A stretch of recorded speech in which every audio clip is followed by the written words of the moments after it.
ليس شرطاً أن يقول لك زوجك أحبك.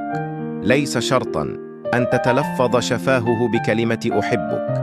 قد يتكلم بكلمات توحي بالحب لك، بل بالحب العظيم.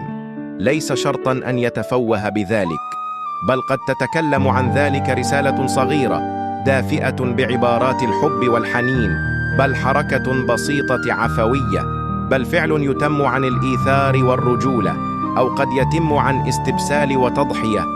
ليس شرطاً أن ينفجر بمكبر الصوت ويقول لك أحبك.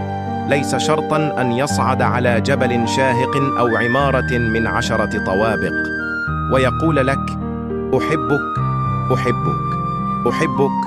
ليس شرطاً أن يكون ثملاً كل الثمالة ويمزق لباسه، بل قد تكون هدية صغيرة أو مذكرة يكتب فيها اسمك. يهديك زورقاً شراعياً صنعه بيديه وأهداه لك يوم عيد من الأعياد، أو وردة يتركها على وسادتك التي تفضلينها على سائر الورود. ليس بالضرورة زجاجة عطر سحرية باهظة الثمن يهديك تبضعا، يهديك سياحة في خلاء أو حديقة، أو حتى يهديك آنية من الأواني كنت تحبينها وباللون المفضل لك، بل يهديك عروسة أطفال كانت شغفاً في طفولتك الغالية. قد يهديك يا امرأة ابتسامة تشعرين بخروجها من القلب، أو نظرة عميقة، أو حتى لمسة ليس مثل كل اللمسات.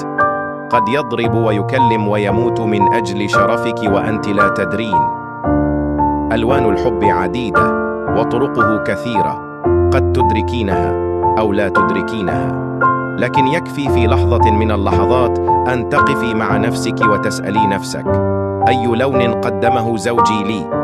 وقد يكون قد رحل عنك أو لا يزال معك ولا تشعرين بذلك. ليس شرطاً أن يهديك قلادة ذهبية أو سيارة فاخرة أو سكناً مريحاً، بل الشرط يا امرأة هو إحساسك بذلك وصدق النية وخروج ذلك من القلب، وليس فقط من البنك أو المحفظة أو الجيب أو اليد مباشرة. هل تفهمين يا امرأة ذلك؟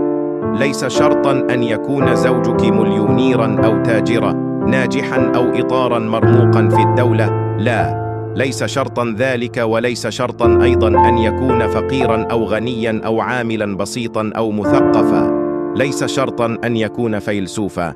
ليس شرطاً أن يكون شاعراً يصورك بالقمر في دجى الليل، أو شمساً ساطعة على